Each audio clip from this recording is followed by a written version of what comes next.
Flash 15 സീരീസിലെ part 2ലേക്ക് എല്ലാവർക്കും സ്വാഗതം. ഫസ്റ്റ് ക്വസ്റ്റ്യൻ, ആർട്ടിക്കിൾ 356 ഭരണഘടനയുടെ റെഡ് ലെറ്റർ എന്ന് വിശേഷിപ്പിച്ചത് ആര്?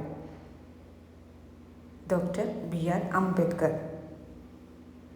ആമുഖത്തെ ഭരണഘടനയുടെ കീനോട്ട് എന്ന് വിശേഷിപ്പിച്ചത് ആര്?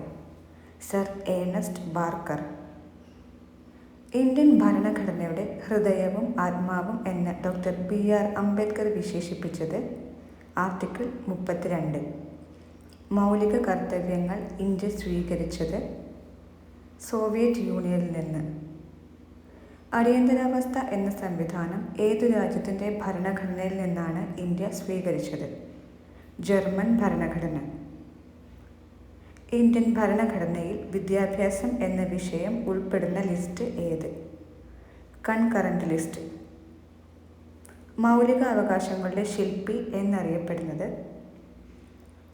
സർദാർ വല്ലഭായ് പട്ടേൽ. വിദ്യാഭ്യാസം മൗലിക അവകാശമായി പ്രഖ്യാപിച്ച ഭരണഘടനാ ഭേദഗതി 2002 86-ാം ഭരണഘടനാ ഭേദഗതി.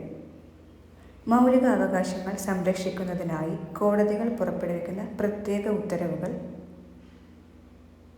റിട്ടുകൾ. റിട്ട് എന്ന ആശയം ഇന്ത്യൻ ഭരണഘടന കടം കൊണ്ടത് എവിടെ നിന്ന്? ബ്രിട്ടനിൽ നിന്ന്. സ്വത്തവകാശത്തെ മൗലിക അവകാശങ്ങളുടെ പട്ടികയിൽ നിന്ന് മാറ്റിയത് 1978 44-ാം ഭരണഘടനാ ഭേദഗതിയിൽ. ഇന്ത്യൻ ഭരണഘടനയുടെ ബ്ലൂ പ്രിന്റ് എന്നറിയപ്പെടുന്നത് ഗവൺമെൻറ് ഓഫ് ഇന്ത്യ ആക്ട് 1935. ഇന്ത്യയിൽ ഭരണഘടനാ നിർമ്മാണ സഭ രൂപീകരിക്കാൻ കാരണമായത് ക്യാബിനറ്റ് മിഷൻ.